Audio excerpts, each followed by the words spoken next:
Good morning, and thank you so much for coming at this early hour. My name is Lisa Hilney. I'm the Executive Director of Core Group based in Washington, D.C. And first, I would like to start by acknowledging that the land on which we gather is the unceded territory of the Musqueam, Squamish, and Tsleil-Waututh First Nations.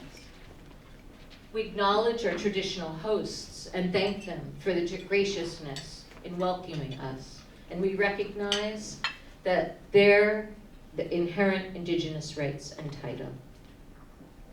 Today we have an hour and a half which will go by very quickly. And our mission today is to get to know some of our wonderful community leaders, frontline health workers, and also get to know you a bit more. So at this time, I'd like to, if you can look at on your table, you have the bios of all of our speakers. So at this time, I will go through their names, and we have such an amazing group of people here, and I'm very grateful to them for coming from very long ways to make it for this, and choosing our session. So to my right, Dr. Edna Edan. And over right here, Senator Aisha Raza Farouk from Pakistan. We have Dr. Barbara Stilwell. And over here, we're switching. We're going to get to your eyes. Sheikh Torre from Mali. Bethy Asegadewo from Ethiopia.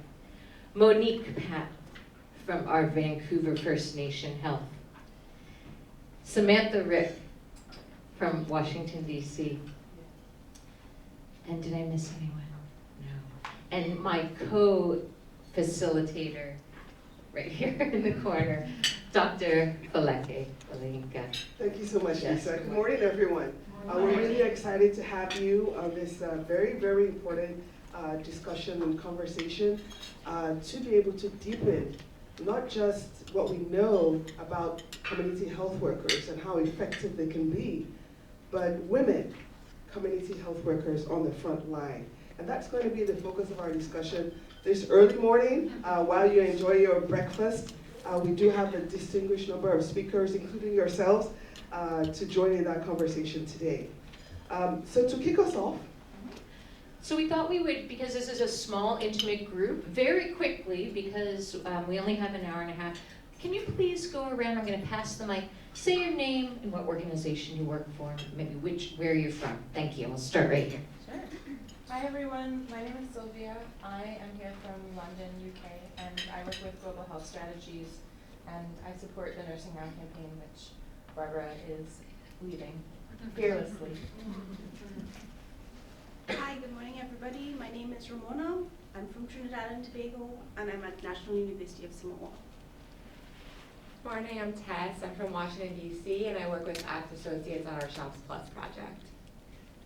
Good morning, everybody. My name is Michelle Farmer. I'm the chair of NCD Child. It's a global coalition focusing on chronic diseases. Hi everyone, my name is Prerna Gopal and I work for a non-profit in India called the Antara Foundation. Good morning, my name is Kristen Fanfa, and I work for Medicines for Humanity as the program manager for Latin America and the Caribbean. Good morning, my name is Chris Morey. I work for the Communication Initiative with most of my focus is on polio communication, and I live just across the water in Nanaimo. Good morning, my name is Spencer. I'm from Ottawa, Ontario, and I work for the Government of Canada, specifically the Member of Parliament for Andrew Manning, who is also the official opposition critic for international development. Good morning, my name is Joelle Leacock, and I work for Massachusetts General Hospital and Harvard Medical School in Boston, Massachusetts. Hi, I'm Emma Clark from Chemonics International in DC. Hello everyone, my name is Sarah McKee. I'm with Management Sciences for Health. Not Washington, D.C. Sorry.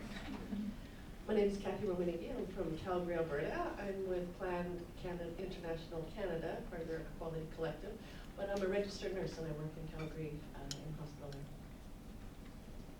Hi, my name is Jenica. I'm a registered nurse in Emerge. I'm also advancing my studies at UBC in global health.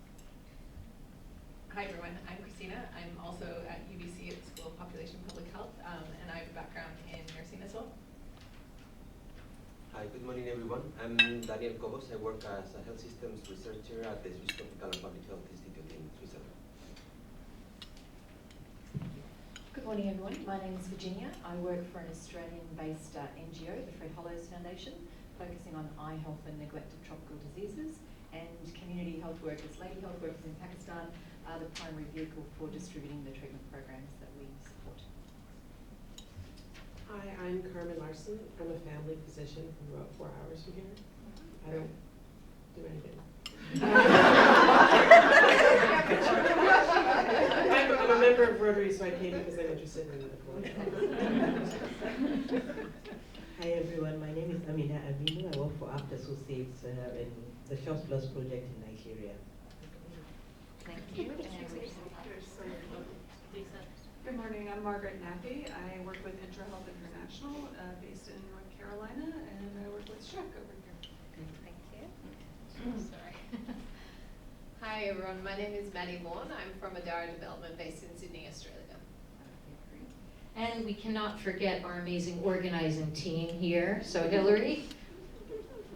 Hi, I'm Hillary Murphy. I'm with MCSP, Maternal and Child Survival Program, and I'm on the immunization team. So thank you all for being here. We're really excited about the whole session today. There's been months and months of work, so we're very, very grateful to these wonderful ladies.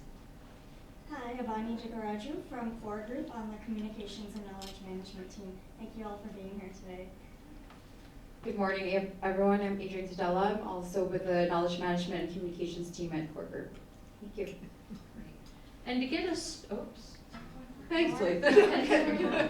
Good morning, I'm Laura Henneke. I'm an independent consultant based in North Carolina, and I'm here for a group called Global Health Connectors Advocacy and Policy Group. Thanks. I'm Sandeep Pathala. I'm with the Edna Hospital Foundation. I'm based in DC. And how many frontline workers? We heard a couple that identified themselves. How many frontline workers are in the room? We have nurses? Yes. We have physicians? Yes. And then we have all of those that work at the community in other roles. So that will be our purpose today. Hear about those frontline health workers and the women and men that make it possible to have gender inclusion, empowerment, and how does gender inclusion at the front line have an impact on the political will, on economics, on social impact, and on the health of our communities? So at this point, I'm going to turn it over to Falaki to start us with some questions. And thank you again. This is participatory, so after a couple questions with our amazing guests, we're going to go to you. Thanks so much, Lisa. Just to get us started, I'd like to turn to Monique Pat, as well as Bethlehem. And I'd also like to get a quick sense from Samantha in terms of looking at this perspective. One of the things that the themes of this conference has been looking at the agency and the empowerment that comes to each individual. And one of the things we want to elevate in this session is looking at how frontline health workers, particularly women frontline health workers, have been empowered by their work in the communities. We're going to look at two sides, how they've been empowered, their agency, but also how they've empowered others in their communities. There's so many examples in many countries that have really invested in the role of female frontline health workers. We know about the lady health workers in Pakistan. We know about the community health extension workers in Ethiopia, Nepal, India. There's so many. But today we want to hear your perspectives.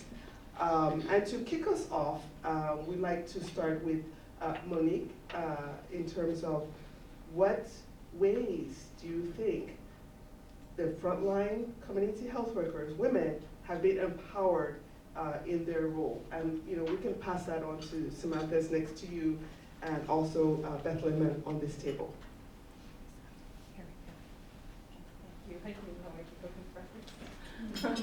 Please avail yourself to breakfast while we talk.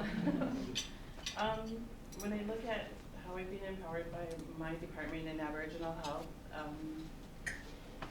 really promote that we have First Nations nurses. And I am First Nations from Sahok and Numgis on the island, and I'll just make a correction that I work for Island Health, not Vancouver Health, in the Royal Jubilee Hospital. So they really allow us to do things like come to events like today. I'm here on Education Week, for example. So I hadn't really thought about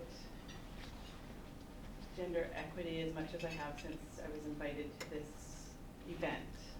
Because as First Nations, we're really oppressed, and so I'm really wanting to hear from others on how that works for them before I really express more how I think my department empowers women. But we're all women in our department, so we just have very few men in our department, so that might be one of the ways. Okay, great. Samantha. Sure. I mean, that's very important. I mean, 70% of health workers globally are women, so it's something that impacts women hugely. Before I answer the question, I just want to quickly give an overview of the concept of symbolic representation, just to ground what I'm going to say. So in 1967, Hannah Pitkin wrote a book called The Concept of Representation about how women in politics have different forms of the ways that they're represented. So there's descriptive representation, which is just like, does the parliament represent the population? Like, is it 52, 53% women? No, it doesn't do that. And then there's formal representation. Are women legally allowed to vote and participate in politics? There's substantive representation, which is, do the women that are elected actually pass laws that benefit women? Do they represent their constituency? And then there's symbolic representation, which is, do the women in politics send certain messages to the wider culture and the wider society by virtue of being there? And it's on that point that female health workers have maybe some sort of subtle impacts, but they're empowered in the way that their legitimacy in their role sends a message to the wider culture and the wider society. When female health workers are appropriately supported, when they are appropriately paid, when they have the tools to do their jobs, that sends a message that we know that influences parents' ideas of what sort of education their girls should get. If that job is open to them, then it makes sense to send them to school for 12 years to get that job. If those female health workers are seen as really the heroes that they are, that sends a wider message to the culture about how we should value women and the work that they do. And so that's a really important way that female health workers empower themselves and their community in turn. Thank you so much, Samantha. I'd like to hear from Bethlehem. Yeah, thank you so much for this opportunity. I'm happy to be here. In Ethiopia, we have, of course, yes, health extension workers. They are paid government staff. The payment is not that much, but they are working in a remote, hard-to-reach areas. If you see the Corbu polio project areas, the areas are very hard to reach, border areas. Once you are placed in there is no way that you get some development, educational, other jobs. It's very rare. In addition to health extension workers, we have community volunteers. According to the new government law, they are becoming now Women Health Development Army. There are about 12,000 health development armies. They are volunteers, they are not paid, but they are working very hard. Their contribution to the country is very significant because we have seen from different data that the immunization status of children and mothers are significantly increased because of these volunteers and health extension workers. They work together they have a linkage, a strong linkage. These health development armies report to the health extension workers. The extension workers are doing the follow-up, the training, the mentorship for these health development armies. And these HDAs, we call them HDAs, health development army, they are all women. What they do is they visit households. Each of the HDAs have 50 to 100 households to run. They go and visit give health education and trace defaulters of immunization, pregnant mothers, newborns, and they refer them to the health facilities. They also promote other activities like personal hygiene, environmental hygiene, other packages of health in Ethiopia. But what I feel is they don't get the information that they should get. They are not paid. They are volunteers. They have other priorities at their house. They are mothers, they are sisters, there are priorities. They have to make their living, but voluntarily they are serving the community. They should get recognition as working with them is, make you feel like you are one of them. So I know how they do. I know how they should be supported. In my opinion, they should be supported. They get the recognition. The recognition is enough for them sometimes, They should be recognized. It's the payment for them. Thank you. I want to thank you so much, Betty, for those points. And I know that the polio eradication program is 30 years and has made significant progress. And right now, the final lines are in some of the most difficult and challenging places in the world. But we know that the women community frontline health workers have made a big difference. They have garnered the trust of their communities. In fact, they are part of the communities. And I just want to perhaps stay on that point a little bit in terms of what would you say are one or two of the key lessons learned from that program that we can extend in the line of community frontline health workers? Yeah, as you may know, polio is, the last case of polio was in Ethiopia in 2014. After that, there is no case of polio. This is because of all these health extension workers, same HLA, same other frontline health workers.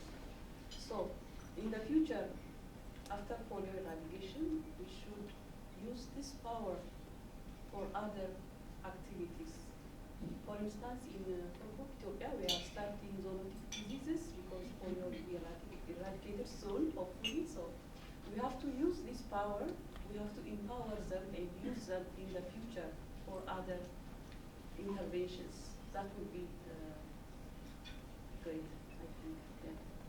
Thank you so much, Betty, for that.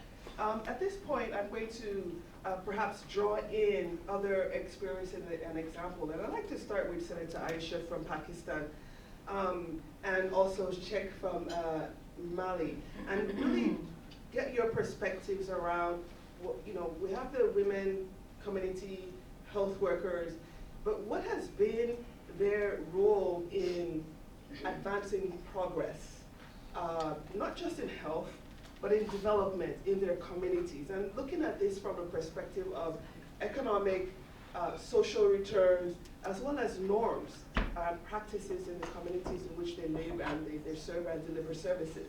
So I'd like to turn to Honorable Senator Aisha, and then I'm going to pass to Sheikh Toure. Thank you. It's a pleasure to be here. Thank you for inviting me. Let me just take you back for a moment before I answer specifically your questions to the year 2013 and 14, the worst years of polio eradication in Pakistan's polio history, when the country reported 306 cases, the highest ever in Pakistan. We accounted for more than 90% of the case burden globally.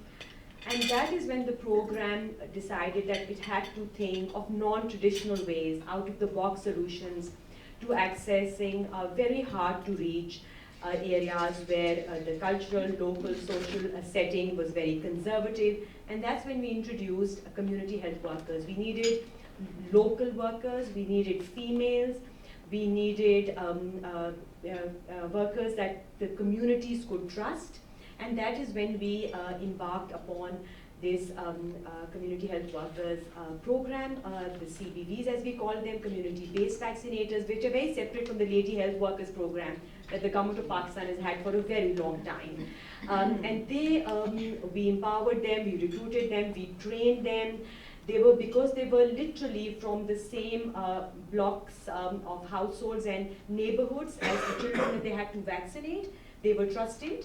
The same men and women from those communities provided them security, so we did not need a police escort going with them around. They opened doors that no other strategy so far had been able to do so for us. They could access the very infants in the mother's laps, the children that were sleeping, children on the move, the guest children that in our conservative, traditional social context and social setting, our male workers were not able to do. So not only did they empower themselves at an individual level, they had financial security, they were not paid a daily wage, they were there as permanent workers, paid a monthly salary here. They considered themselves as part of a fraternity, a larger group working for a big cause of polio eradication in my country. So they had, if they had challenges, problems, they were reassured by the presence of their area supervisor, the union council, the district health officers, and so forth. And the financial security empowered them economically at home. And they became role models in their communities. They were heralded as heroes by the same communities, by the government of Pakistan, by partners, international media, and so forth, and they opened doors for others to come out and join the program. And the way the CBV initiative was designed, the concept and the modalities allowed them to come out and work in those communities. They would not have attempted to work at all had this opportunity not been provided to them. So they belong to a very conservative areas of Balochistan, the Quetta district there, the Karachi, Gadab town, the Peshawar block, where women had not stepped out of their house. And when we introduced this initiative, there was a lot of skepticism here, and people thought this would not work, and then men from those communities will not accept women in such a leading role. But the community-based vaccinators were instrumental in turning the program around for us. They did for us that nothing in the past had ever worked for us in terms of increasing acceptance rates for us. Our refusals rates reached the lowest ever in Pakistan's polio eradication history. The immunity levels were seen to improve also. So it was a fantastic initiative and intervention that was made in 2014 for the first time, so it's relatively new. I'd like to give others a chance to speak, and I'll come back to talk about what challenges remain and how we can improve things here, how we can sustain such an initiative over here, and what kind of progress actually has resulted because of our community-based vaccinators. Thank you so much, Senator Aisha.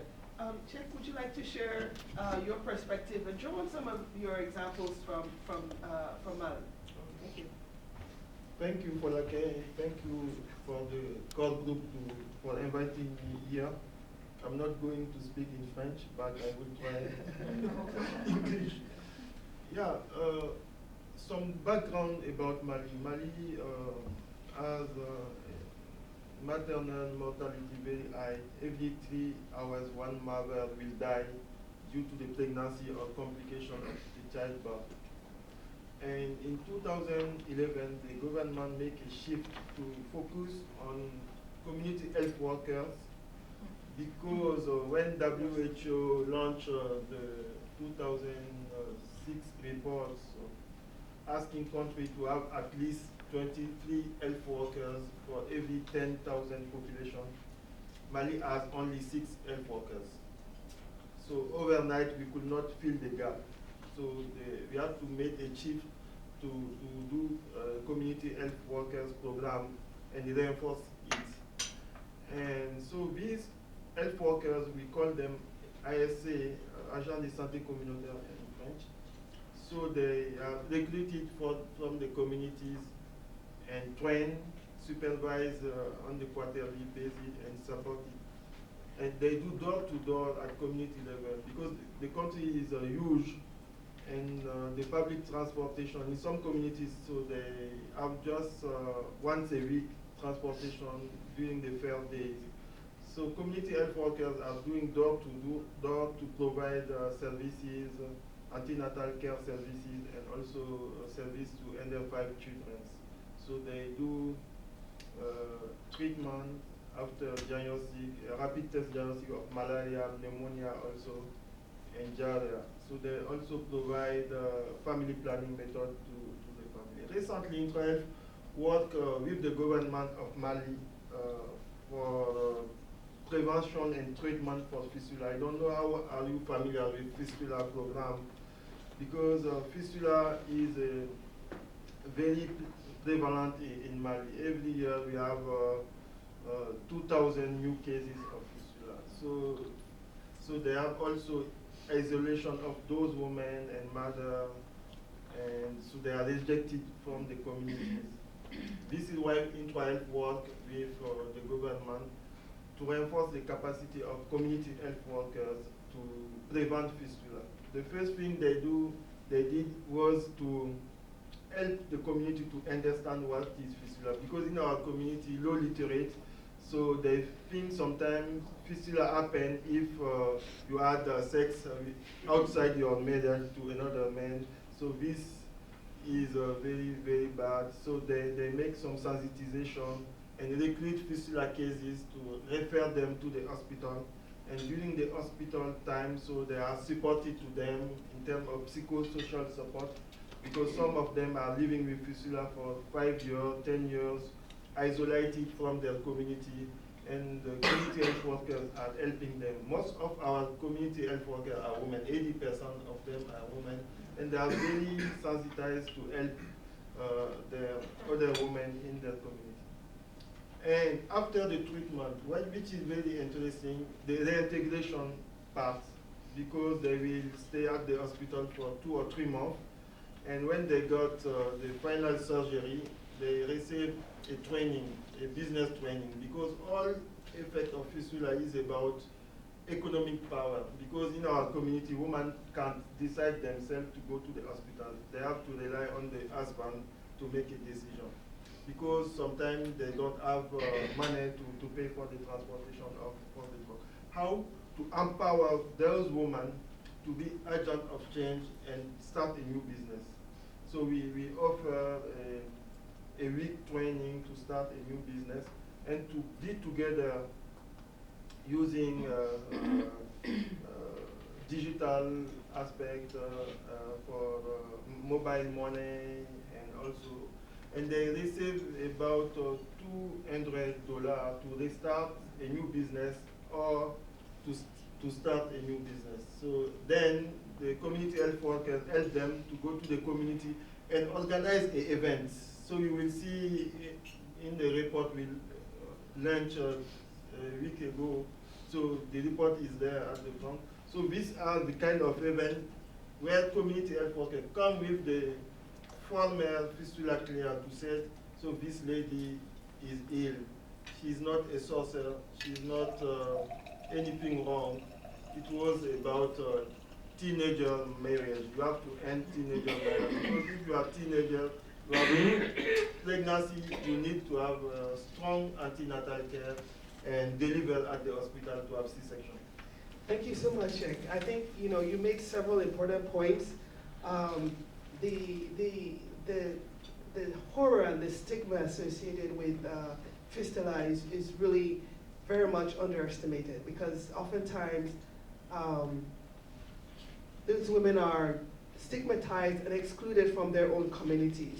And this is something that is related to prolonged, obstructive, difficult childbirth, often in girls that are too young to be married in the first place. So thank you for raising this and the role that the frontline health workers have been playing in the treatment, care, reintegration, as well as in the agency. You made a point around taking permission from their husbands before again. I saw a couple of frowns like, Well, I think this whole conversation is about the agency and how we can use multiple approaches to actually elevate and strengthen that agency of each individual. At this point, let me encourage you, please help yourself to more breakfast. It's right behind you. Feel free to grab some more, and I'm going to hand over to my co-moderator at this point, Lisa. And so we want to also hear your voices. So we've been hearing about the economic impact of frontline health workers at the frontline army in Ethiopia that aren't getting paid. We're hearing about economic and social impact of frontline health workers and how it might have on their families and themselves, but still they're there in the community doing the work. In your work, how, and in your opinion, or if you'd like to ask a question so far, can we elevate female frontline health workers' voice as well as them in society? Yeah. And please, if you can introduce yourself again. Hi, I'm Daniel from Swiss Tropical and Public Health Institute. For me, the question is not, it's a good question, how can we elevate the voices, but for me, it's who is listening. Because when I go to countries and you have to attend a meeting with community health workers, 80% are women. If you attend the next day another meeting with directors of health centers, it's like 37, 70 male, 30 female. If you go up to the district level, it's probably 20, 80, and if you go to the ministry, then no one is there. So for me, the main problem of this group that I think is amazing, the work that they are doing, is that no one is listening at any level of the system. And until they are represented at the different layers of the health system, they will not be listened. They can elevate the voice as much as they want. But, and then when you go to the community, the traditional, the authorities are male, the religious leader is a male, everyone that has some power is a male. So, and they see this group of community health workers as, these women that are doing a fantastic job, but we don't need to pay them. Yeah, that's not sustainable. So for me, it's, and also the other point is that there are not community health workers at decision-making places. So the person representing community health workers in the Ministry of Health is a nurse or a doctor. They don't have a clue about what a community health worker looks like. Yeah. Thank you, Daniel. And I think it's all of our responsibility in the room also, with next year being the year of the nurse and the midwife declared by WHO, that we're going to take this and work with the governments, and not only at the global level, but at the local level also, at the country level. WHO just released its new CHW guidelines, and it was a long process of consultation, but now they're sort of not really sure where to go with it in terms of implementing, and so that will be an interesting process. So we'll see where that goes, and hopefully everyone in this room will be part of the advocacy piece. Yes, thank you. Hi, my name is Amina again. I work with APT Associates in Nigeria. This is a very exciting session for me because I directly work with community health workers in Nigeria. So as part of our project, Nigeria as a whole, let me just give that background, that we have a cadre called community health extension workers that are supposed to be working 75% or 70% in the communities. But what we realize is that they're actually now facility-based, because in those rural areas, you don't even have midwives or nurses in those primary healthcare facilities. So what we ended up doing is they're now engaged by the government to work within the facilities. So there's that gap in terms of going to the communities. They don't even have that leverage to be in the community per se, but the facilities are within the communities. So what we did is, as a country, we did a task shifting, task sharing policy. So that really helped them to, because we all realized that they're doing it, services anyway. Women are receiving services from them, giving birth with them and all. And their training is not really targeted to do those services. So what we did was to help with that task shifting, task sharing policy. All partners and the government came together.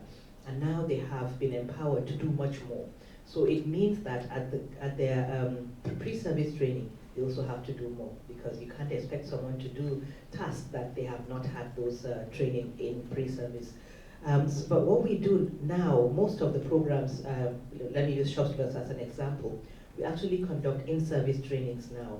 And they're so intense because when you start, you realize that the basic knowledge is really lacking.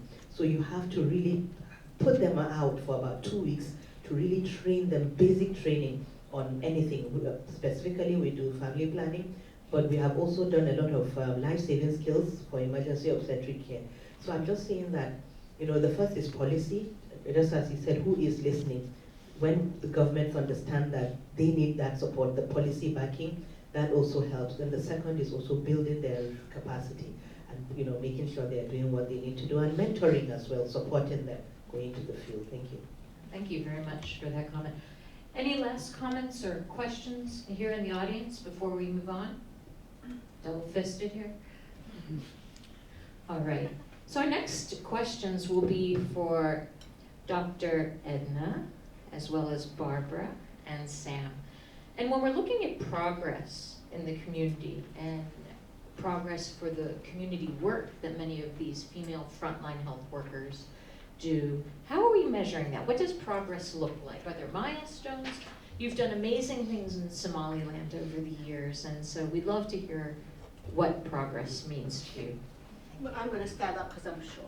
And I think better on my feet. Thank you also very much for inviting me and sharing this experience with you from Somaliland. Well, just to give you a little background, Somaliland was leveled to the ground in 1991, came out of war, and since that time, the people of Somaliland have put in everything they had to rebuild the country. In those days, I was working for the World Health Organization. I was a WHO regional nursing advisor on this and that, and later UN diplomat. And when I retired in 1997, I just recycled my whole life. Went home and built a hospital. I'm a nurse, I'm a midwife. That's what I've been doing all my life, and that's what my country needed most. And I felt that this is an area I could do something about, so I built a hospital. I started training nurses, started training midwives, lab technicians, pharmacists, anything that needed to be trained. We developed curricula, we found whatever talent was available internationally or nationally, and started training our health professionals. We inherited a country that had 17 medical doctors, 4 million, a country that was as big as England and Wales combined. And those 17 doctors were mainly in Hargeisa and Burao, and a couple in Boroma, and maybe one in Boroma. We needed to reach the people who were living in areas where doctors could not work, because doctors need hospitals, doctors need facilities that help them to diagnose and treat and analyze and operate and do surgery and sterilize and electricity and water, the things that doctors need, hospitals need. So when these are not available, you need to be creative and say, how can I reach that woman up on the hill? How can I reach that child who's got a fracture in that valley, in that farm? And in addition to training the traditional medical students, the doctors, we needed a quick fix.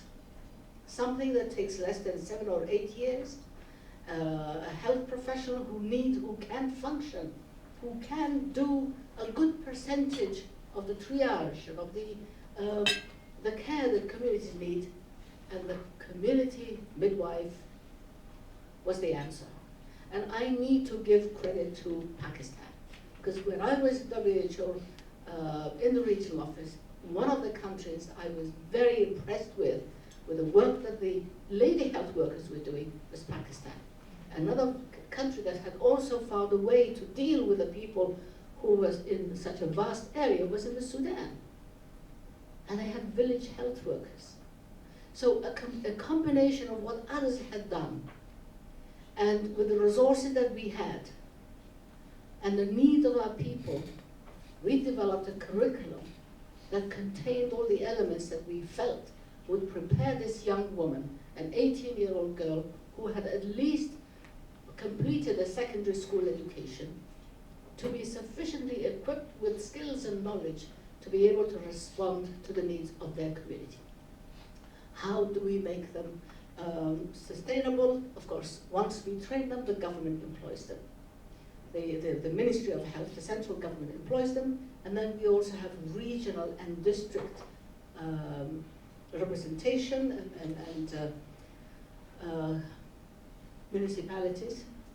And we've made it the responsibility of the local governments to provide this young woman with accommodation and to subsidize part of her salary. The girls we train, we recruit from the areas where they will be working. So we would look at the map of Somaliland, which is boat-shaped. It's in the Horn of Africa, by the way, and it's between Djibouti and Somalia. And we said, now who do we have working in that area? Nobody. Well, get 5 from there and train them and then send them back. They go back to the communities they were from. They're known, their cousins, their neighbors, their sons, their daughters of known people. And when they do return after training, we get a commitment from the local community itself. So that when this young woman, after her training and her return to the community, identifies a problem that needs to be solved, that needs a woman who needs to be transported, that you, community, will you be there to support her? Will you be able to transport that patient for her? When she wakes you up at 2 o'clock in the morning and you're asleep and you're cold and it's raining, she discovered a problem that needs immediate action. Are you, gentlemen, big turban, big beard, big authority, are you ready to support that woman, this young woman, when there is an emergency? Because if you don't, I cannot do the training for you in this village. I will have to do this training in the next village, where the community is more supportive, where there is better response there. So are you going to be as efficient and as responsive as the village people in the other village? So this is how we get them to get the support of the community, and we train them to not only deliver women, do prenatal care, but also do a lot of immunization, a lot of environment, sanitation, school health. We have a very, very energetic school health program in Somaliland. And the people who do this work, mainly not only public health officers, but also the community midwives themselves, because they're known, they're trusted, and they are so dynamic in what they do, because the more they do, the more they realize that they can do. So there's a need for continuing education with them, and we set ourselves a target of training 1,000 midwives for Somaliland. Everybody thought we were crazy, we couldn't do it. Come on, Somaliland, a country that's not even known, is aiming to train 1,000? They're talking through their hat. Well, last October, we reached our target of 1,008 midwives. Somaliland can do it, anybody can do it. Now my target, and I hope you young generation will take that forward. If we want to address the problem of maternal mortality and child health in our continent of Africa, we need 1 million community health workers, community midwives, similar to the ones we have in Somaliland.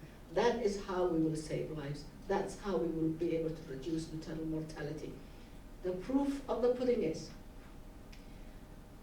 in the hospital where we receive a lot of complicated cases, we were getting a lot of patients with fistulas.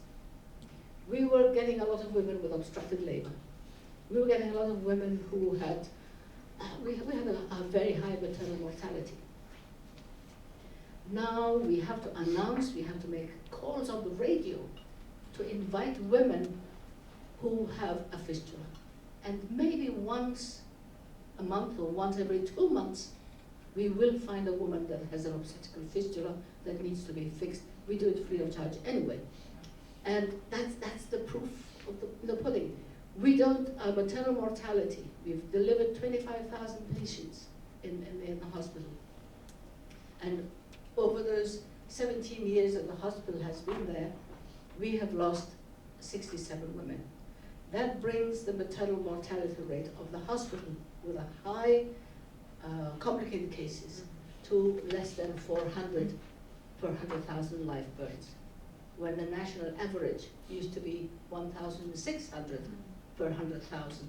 So it's almost a fifth of the maternal mortality. But there's still a lot of work that needs to be done. We're still not where we wish to be, but we're in the right direction. And it can be copied, it can be improved, it needs to be improved, it needs to be studied. And I would like to also recognize the young lady over there, Emma, who was there doing a great research that's about to be published to see the unmet needs in surgery, in pediatric surgery. A young woman who did 3 months of her life work like 10 wild horses. And we need young blood like that, young people like that, dynamic, educated, energetic young people. So that's the experience of Somaliland. I'm happy to share more with any of you. I don't want to take up the time, but thank you for this opportunity. Thank you so much. And Edna, you've done amazing things to reduce female genital mutilation also. You know, it's unbelievable because of your training curriculum and your refusal to accept any midwife that would do FGM. So, Anybody that's interested, you can help. oh, and yes, please, afterwards. So we're going to go ahead, thank you very much for that. And we're going to go to Barbara right now. So Barbara, you're the Executive Director of Nursing Now, in probably one of the most exciting times for nursing and midwifery globally. And so how are we going to measure progress and success? And what are the milestones looking like? And we need another. Thanks, Lisa. Edna has really just outlined, I think, what success looks like.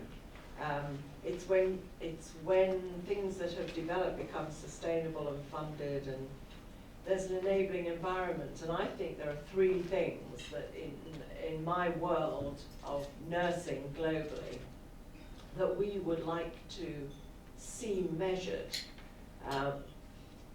in all work that is involved with capacity building. So the first is the enabling environment. So everybody who's a frontline health worker should be able to have all the equipment they need, they should have a facility, they should be able to get clean water, and they should be supervised properly and given, as Edna was saying, the training that they need as their jobs evolve. And yet we know that often at the moment frontline health workers, nurses included, are not paid at all. They're forgotten, in fact. And that's the challenge, I think, of working on the front line, is that you're out there. All your managers are, as our friend Daniel was saying, often invisible and certainly don't really care what happens because they can't see you, and you can't talk to them. So for us, that's really critical that those systems are in place. I visited a nurse midwife in Uganda a few years ago, and she was working in a remote clinic. We were actually visiting to look at how the performance was being evaluated. So we asked her, have you got a performance evaluation sheet that you worked in? Oh yes, she said, I have.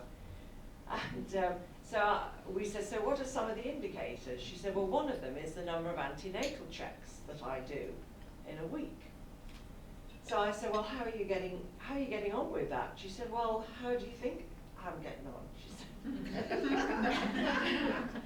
So I looked around and she said, I haven't got a bed, I haven't got a sphygmomanometer, and I haven't got a fetal stethoscope. How many do you think I'm doing? And that brings me to the second thing.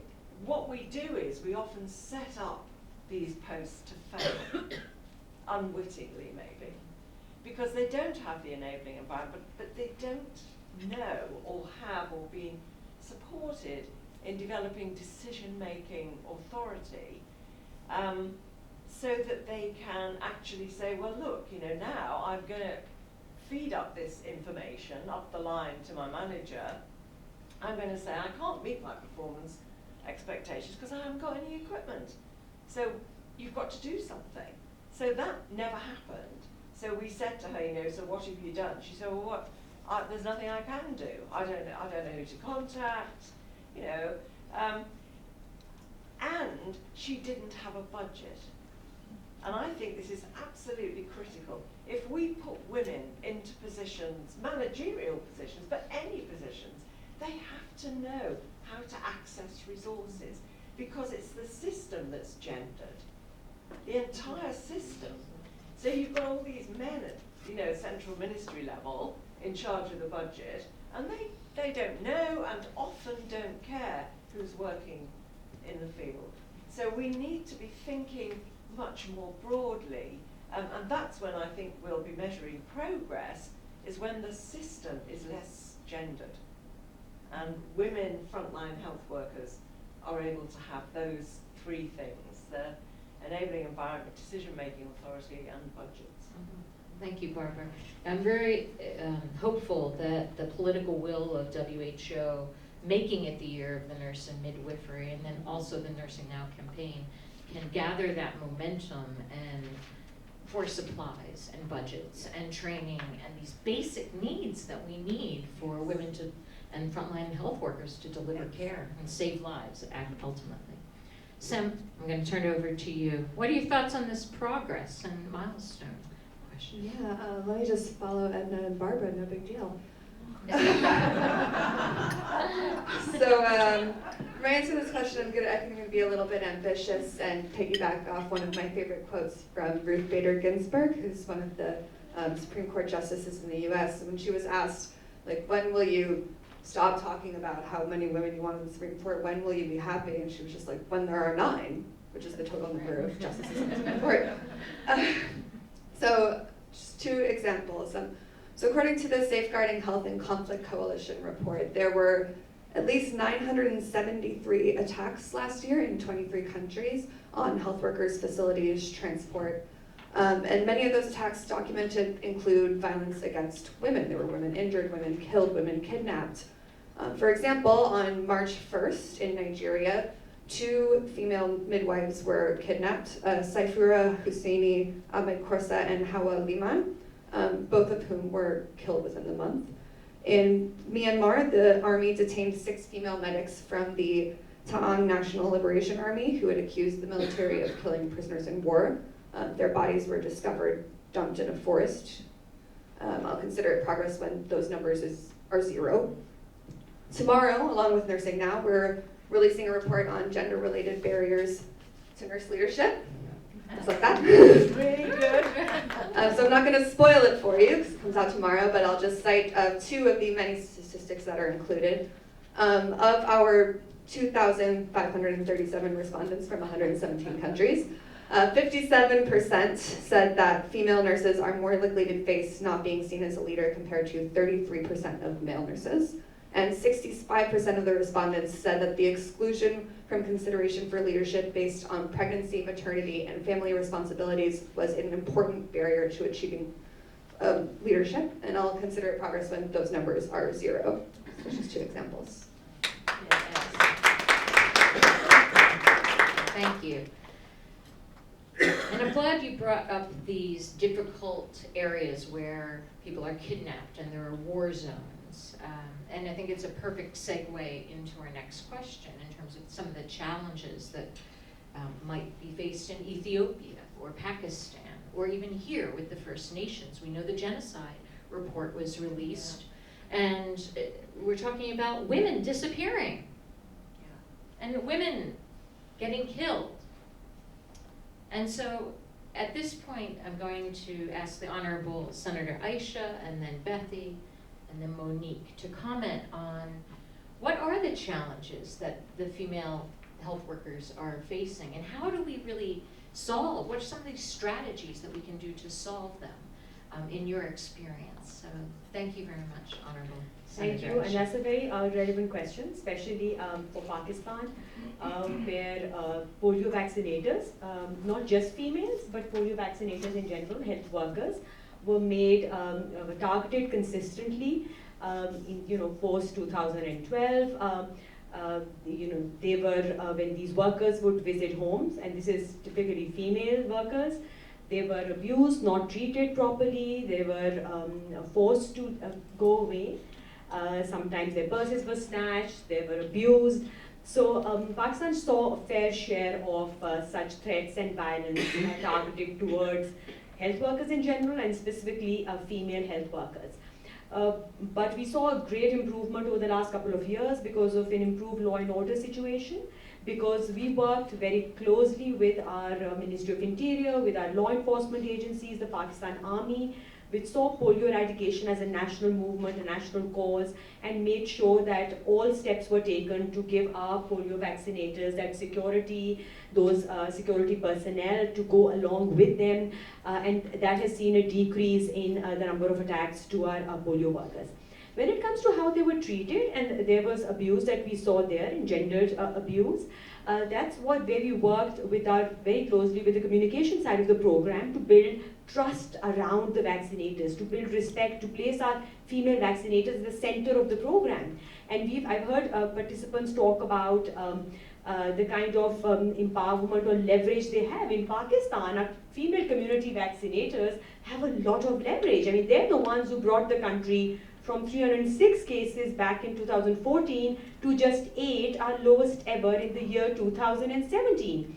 And we talk about it openly. I mean, I don't just say it, I believe it. I know that's exactly how it happened. It's the female vaccinators who brought us access to these unvaccinated, persistently missed children in the very, very hard communities, the very traditional conservative communities. And Pakistan realizes that, Pakistan appreciates that, and we herald our polio vaccinators as heroes as a result. And in doing so, we talked about symbolic recognition only. We cannot go to each and every one of those 25,000 plus female community-based vaccinators that we have. But yes, every award that is given to polio work is dedicated to our female vaccinators. And as much as possible, we draw them out and we make examples of them in recognizing them, and that appreciation helps. And there are numerous stories of the bravery, the resilience, the courage of the female vaccinators, where despite all these challenges, they trek the length and breadth of my country.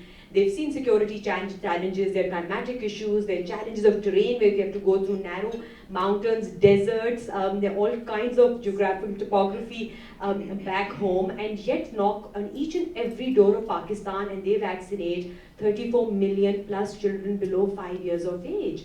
So yes, there are challenges in small pockets of security that still remain. There are pockets of refusals where we're working on their capacity building, training someone talked about, to empower them even more, to make them more confident, so that when they knock at your door and there are questions or there are refusals, whether there are misperceptions, you know, Pakistan's seen in recent past a fair share of social media campaign against polio, against vaccination in general, and it's our frontline force, the foot soldiers, who really have to deal with it the most, not people sitting in the offices and strategizing. So it's training that's required to empower them even more, to give them that self-esteem, self-confidence. But I'm very confident that the way the polio program has utilized our very, very brave female workforce, it's actually helping them reach out. They want more and more of such female from communities, traditional conservative communities, want to come out, want to help in health delivery. And I hope the government of Pakistan can use these community-based vaccinators and other health interventions, integrate that with routine immunization to help maternal and child health, and so many other things that we can do in the health delivery system. Thank you very much. A quick question, and then we'll go to Bethy. Go ahead, Michelle. Yes, thank you all so much. This has really been an inspiration. And I think it's so important for us to highlight the important role of women as frontline health workers. But as I'm thinking about the different comments that were made in the room, I think about the comment that was made initially about the need to consider the challenges for women. I also am thinking about what Dr. Edna brought up, which was so important. Achieving these targets also included a role for the men in your country. That this is why I'm asking about this partnership. Is the road to achieving gender equity in health, with the women frontline health workers leading the way? Is the road paved with a partnership with men in some way? That if the women as frontline health workers getting all this wonderful training, all this needed attention, do we need to consider how we can engage the support of men so that these attacks may be decreased and find a way to build the partnerships with men? Thank you. Sure, just very briefly, I'll try and do justice to the great question that's asked here. Certainly when we introduced community-based vaccination back home for the polio eradication program, that partnership was there for community-based vaccination to take off successfully. I'm talking about very conservative, traditional, cultural settings here that most of us sitting in this room cannot even relate to, where women are not allowed to even step out of their rooms, out of their houses. And for such women to step out and go around their neighborhood vaccinating, other house children in other houses going inside was thought to be close to impossible. And it is the men, whether it's the father, the brothers, the sons, who actually partnered with their women, supported them, they protect them, they support them, they encourage them, they appreciate them. That's the only reason that it's successful. Because it's not about going out once, it's going out every day. These women are mapping their household, children in the household, they're looking at the pregnant women, when the newborns come, and we have a huge cohort of newborns coming, born every day in Pakistan. So yes, that partnership is important for this to be sustainable. Otherwise, there'll be resentment, there'll be frustration, there'll be anger at home, in communities, and I think it's absolutely true when you talk about gender equity and gender equality, that partnership has to be built, but women's got to take the first step. You've got to stand up for your rights, and I think that's what the brave community workers in Pakistan are doing. And I think that it's a tsunami, so they just started out. I don't think we can stop them, and we shouldn't. And we should expand and scale up this work that has started in the reservoir areas of Pakistan. It is expensive because we want to pay them well. It's great and very difficult work that they're doing. But I hope the government can come forward. We're a country with funds, we're competing for funds with different needs and requirements, like I think most other countries, developing countries are. But it is, I think, an initiative that should be used positively in other fields also. Thank you so much. Now, Bethy, in Ethiopia, I'm wondering if you can share some of the challenges that you're going through, and what are some of the strategies to solve these issues? In Ethiopia, as you know, but recently there are no war, but before that there was, conflicts, big one. As women, as a part of the community, they are, in danger of being killed, taken hostages. But right now we have been stability or something like that, but there are still conflicts around. You don't know when it's going to happen. There are ethnic conflicts. I myself have, a month ago, I was in Gambela region, in the west part of Ethiopia. I traveled to a district. I do something, community activities. When I came back, there was conflict. No one is going to pass. We didn't hear. We don't predict when it's going to happen. And I heard that two health extension workers were killed. Health extension workers. So we have these kinds of problems, but the strategy, you can't do any strategy for things like this, but we are trying to do the best in that. What we do is we check before we go to the field, before everyone plan to go to the field, we have to check any security issues going on around. That's the best we can do. Otherwise, you don't know when it's going to happen. And the other point is in Ethiopia, there is no refusal. The problem is people in rural areas, in pastoralist areas, have no information about immunization. It's not refusal, but lack of information have created problems for health extension workers and engineers to do their activities. But we are trying to do our best to using community-based institutions to create the awareness, for instance, of religious leaders. We work them every time, and other tea, coffee groups of women. in Gambela region. Through them, we address the community, we create the awareness, and they accept, there is no problem with refusal in Ethiopia.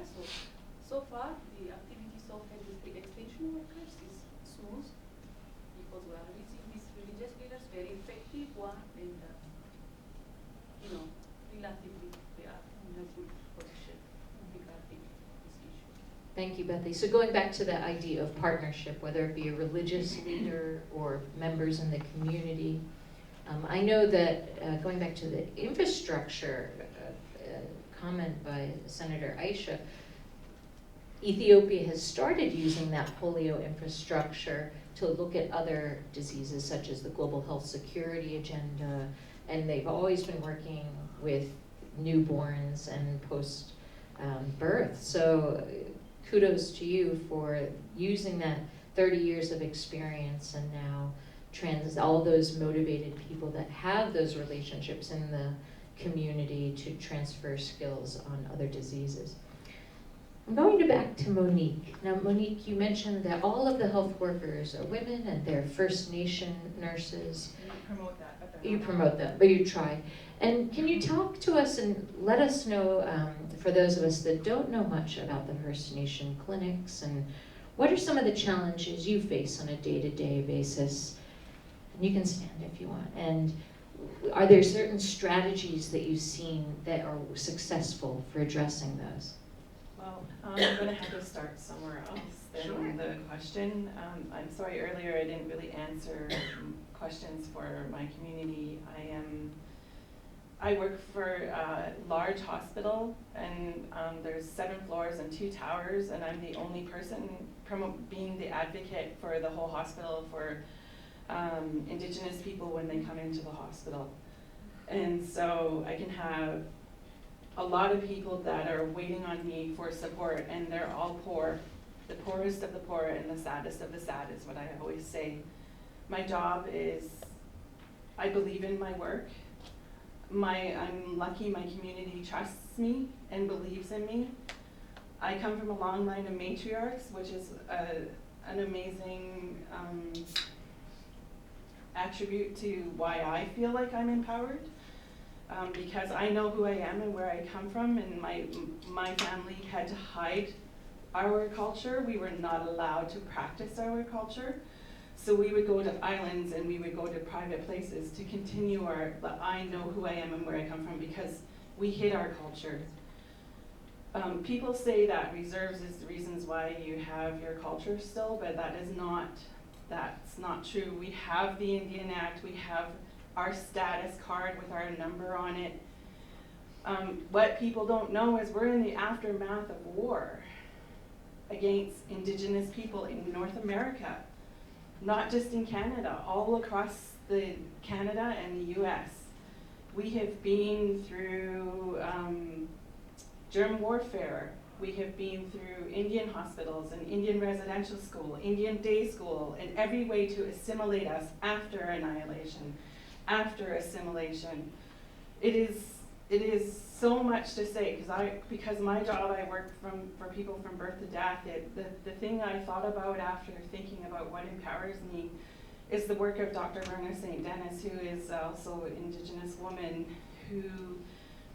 who has changed work from cultural teaching to non-First Nations to anti-racism work, anti-Indigenous specific racism, because the multiculturalism lens further prevents it from us being heard as a community from Canada. We're the first people.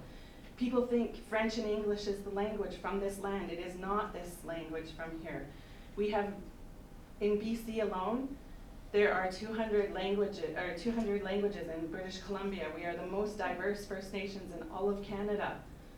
And I don't know my language because my dad went to residential school.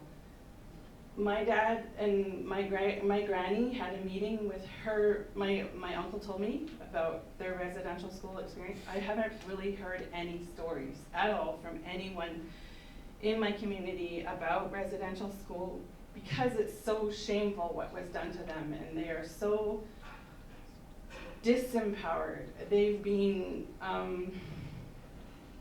so one of the things, I'm just all over the place because there's so much to say and so much to learn. But Canada and the US hired SS doctors to do drug treatment and drug testing and electric shock therapy to the Indian residential school survivors. They made it so that they gave surgeries for them not to have babies anymore. Up until the 1980s, the last residential school closed in 1996. So my granny had a meeting and said, we no longer speak Kwakwala in this household because I'm tired of my sons being beaten, because they would be beaten. They would get pins put in their tongue for speaking their language. And they would be killed even in the residential school. The stories and the movies that have been made about residential school are not even close to really what a survivor, because this shirt I'm wearing is about the Every Child Matters campaign for residential school survivors and their families, which I'm an intergenerational survivor of, and I don't know my language because it's been prevented. It's been purposefully taken away. It was part of the Assimilation Act of the Indian Act.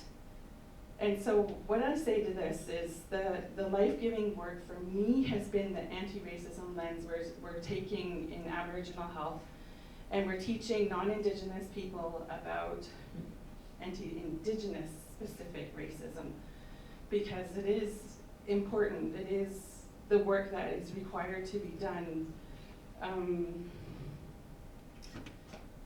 The anti-Indigenous specific racism work is with Dr. Werner St. Dennis, Robin DiAngelo. Further to the missing and murdered Indigenous women, I haven't read the new book, but I was moved that people are finally hearing we've had genocide in Canada. I know we tried to have that with the Truth and Reconciliation, because the Truth and Reconciliation went across Canada and they listened to residential school survivors. We actually got to meet one of the judge for that. I forget his name right now. I'm so out of my element here. I'm the only Indigenous First Nations person here, and I just have so much to share and so much to say about all of the work we're doing in Aboriginal health. And I'm so grateful that we have this anti-Indigenous racism work, that now we can say it. It's even written in our Aboriginal health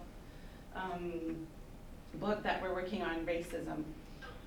And we weren't even allowed to say racism previously.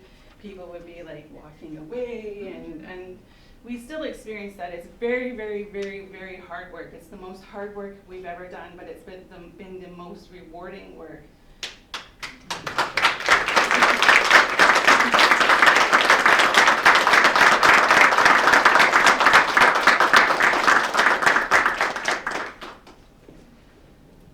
Stop. I can give you a couple of minutes. I mean, your story, your pain, your dedication, you being the only frontline health worker for this entire community, the responsibility. Thank you.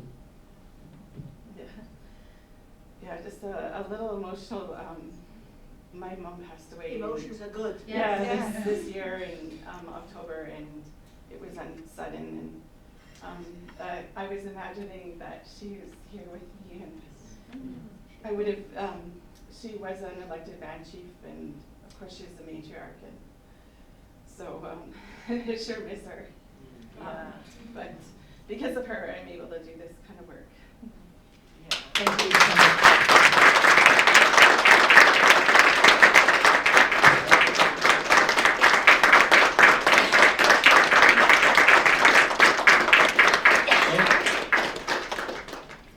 Know where to go from there. I'm just sort of fooled. Thank you so much. This has been an amazing interactive session. Just before we round up, thank you so much, Monique, for sharing that with us. Just before we wrap up, I'd like to perhaps turn back to the audience today and ask, what would be your key recommendations? What should we scale going out of this room? The whole conference has been about change of power and gender equality, and I'm really fired up here. So we're going to walk out of here, but we want to capture your thoughts on what are your takeaways? What do you want to do? What do you want the rest of us to do? So there's some sticky notes on your table. Please take a moment to write it down, and we're going to paste it. There's a wall outside. There's a poster outside. We want you to write it down. You know what gets written. There's a trail. Write it down, and on your way out, we want you to put it on that poster outside. While you're writing down, I'd like to ask if someone has, one or two people have something compelling they want to say about the future. What we need to do here. Okay, I want to give that space while you're writing this down. Thank you so much, Edna. Thank you. I think in this day and age, there's a lot of resources and energy and expertise which is used for scientific excellence. There's a lot of research, but all of these are designed for countries like yours that are developed. And what I would like to see in the future is some of that energy to be devoted to looking and finding solutions for the communities that are underserved. Thank you. These are the people, that's the largest number of people, communities are underserved. Everywhere, I think in the Western Hemisphere, in the United States, you have communities that do not have adequate maternal and child health care. So those who do not have the minimum acceptable standards of health care need our attention, need our resources. And I am so moved by my daughter's statement. I know your mother is there and watching you, and I'm sure she is proud of you, as I, your grandmother, am proud of you. Thank you. I just wanted to thank everyone. This has been a very inspiring and moving early morning session. There's an expression in French that Chef will help me with that people say, le pouvoir se donne pas, ça s'arrache. Which is basically, power isn't given, it's taken away. And I think for so many years, we've seen examples from North America, from Somaliland, from Mali, there was kind of tokenism around frontline health workers and community health workers and females on the front lines, talking about empowering them in an artificial way. And unless resources are given and devoted, and people who have those resources are willing to give them up, nothing will change. And I'm so inspired by the women and men I've heard speak this morning, because I think they do represent the future and that change, but we have to have their backs. And we have to be willing to put ourselves on the line sometimes to break up the status quo in North America and everywhere. Thank you. Hi. I think one of the things that I've been thinking about is not just what we do now and today, but what we do in the future looking ahead. I'm a nurse midwife and I'm a practicing clinician. And one of the things that I find really important is talking to younger generations. So my specialty is immigrant and refugee health within my state.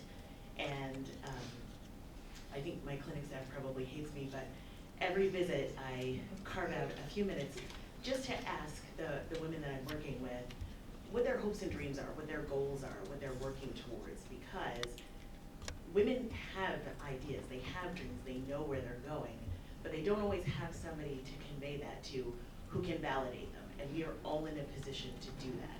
So I think that we also need to remember that there has to be time to develop the goals and dreams of the women coming after us, especially when you are working within a community and you have an opportunity to mentor somebody who can go back to their community and do the same work. Thank you so much. At this point, I'm going to give an opportunity opportunity to some of our guest speakers today to just spend 1 minute to reflect on what is your big recommendation coming out of this discourse this morning. Samantha, you have the mic, so you go first. So I do just want to make it clear that women health workers are getting a lot of attention right now and a lot of special training and special recognition, but that's not women getting something that men don't get. That's women getting something that men have been getting the entire time. So it's redressing that wrong. I mean, women are 70% of the health workforce and make up 25% of the leadership positions. That is ridiculous. That's clear that men are being shuttled to the top. And so we've done a lot of work on promoting women in science and technology and promoting women's leadership skills and making sure that they do the same things that men do. But that doesn't go far enough either. What we need to do is make sure that men also do what women do. Care work is extremely important, and it's not something that women are getting because it's a lower status thing. It is a high status thing. We need to see more male nurses. We need to see more male activists for fistulas. We need to see more men in global health events in the audience, not just on the panels. We need to see more men working for things like pregnancy, working in care work, working as preschool teachers. Those need to be 50-50. If we just do what can women do to be more like men and have the male positions, that's not going to fix anything. Thank you so much. I'm going to just point to Sheikh. You've got the mic. Okay. Please, Sheikh. Yeah, so my recommendation is to continue to support the frontline health workers by training, supportive supervision, because we don't want to have a poor medicine for poor people. So we need to continue to support them. And the second in my agenda is to ensure the smooth transition, because currently the community health workforce program is highly supported by donors. So the salary are paid by USAID, the Global Fund for TB and Malaria.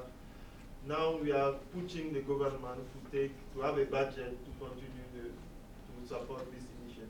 Thank you so much, Sheikh. Thanks. Thank you all so much for really inspiring input and you know, really making us think. I think it's been fantastic. I think for me, one of the things that comes out of this for me is the need for us to learn to listen to each other and to work in partnership on issues that are important. And I think often in healthcare, we say in nursing, we eat our young. You know, we're just like, somebody comes on the ward who's new and you're like, well, I'm not going to have them here with their new ways. But, you know, we need to sort of be thinking, welcome, what's your story, what can you bring?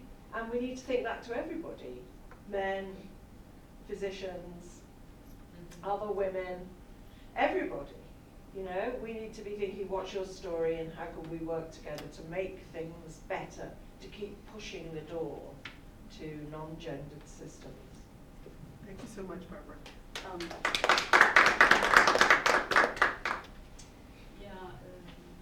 In Ethiopia, as you know, 50% of ministers are become women, and the president of Ethiopia is also women, which is very But my fear is that it shouldn't be only symbolic, it must be practical. And this empowerment should go down to the grassroots level, and all women at the ground level should be, you know, empowered. Thank you. Yeah, so very quickly, there's so much that I'm taking away from some great speakers here and participants. I think we need to invest and empower in our local female vaccinators, support them as much as possible. And I think all women who are in leadership roles sitting here need to open doors for other women so that, you know, it leads to more doors opening as a result of that. And let's treat our female workers not for just the work they do or the progress in lower polio cases, for example, they bring as a result, but also for the human beings that they are, and listen to them, their concerns, their issues, so that we can design systems that enable them to work even better, to make them happier, motivated workers out there. Thank you.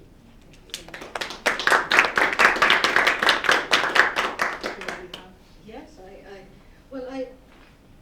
what really makes my day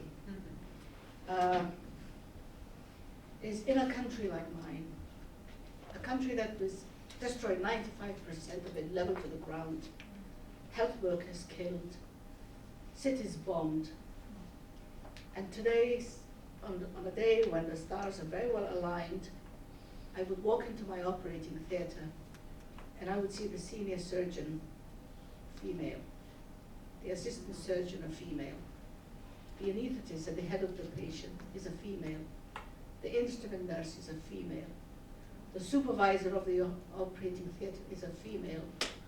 Wait a minute. And a patient that is being operated on is a male. That is progress. And 15 years ago, there would be a male surgeon, a male assistant surgeon, a male anaesthetist, a male instrument nurse, a male whatever, because there were no females. Nobody thought that was abnormal. Of course, they're men who were doing their job. But today, I do have male staff as well. But on the days when I said, the stars are very well aligned, I said, that's what I died for. That's why I came home to see. And it's possible. Partnerships. We need to remember those who have been forgotten for too long, either because they're poor, because they look different, because they have different religion, because they believe they're different from what the majority considers to be normal. These are the people we need to remember. And unless we do that, our world will not be what it could become, an ideal planet. And I think there needs to be justice for all, and the biggest share needs to go to those who have been forgotten for too long. Thank you. I'm 82, so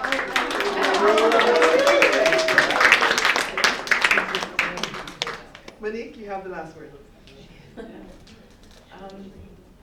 As I do my own decolonizing, because we've been colonized in Canada, I think about things that will help. In my community is doing your trajectory of learning for Indigenous health. So one of the things we ask people in our department is that the Provincial Health Authority has a course you can take, and it's an 8-hour course online if you work in a facility here in Canada, or here in BC, I should say. They have a course for Indigenous cultural safety. And then there are other courses that you can take on your trajectory of learning, because it's a long learning, it's a lifelong learning, and it's not something you can just learn in 2 hours. It's really daily work and deep work that you have to look at yourself first and who you are and why you're doing your work, because we want to know why are you trying to help us. So with that, I'd like to thank you and also hand over to my co-moderator as we wrap up this session. Thank you very much. I would like to thank the organizing team again, because a lot of work went into this. So Hillary, will you stand up? Chris, Avani, Adrian, Valecki, and then Warren Feek was also on the committee as well as others. So thank you very much. And again, thank you so much to the speakers that dedicated your time, came for so long, your stories, your work of what you are doing at the country level and the global level. Thank you so much, because you are the voice, and everyone in this room has the power of voice and privilege that we can take these issues and fight for them. So I hope that the next step, we're taking these sticky notes, you put them outside. We will be having follow-up. I hope we got your emails. If not, someone will get them and sign up maybe at the top. so we can share the after report from this session. But take it forward. It's not just here at Women Deliver. We're going to be taking it forward and moving it more. Thank you very much. I think we're at time. Resources on the table, different reports that were referenced. Please avail yourself to them, and thank you so much for joining us today. Thank you. Thank you. Thank you.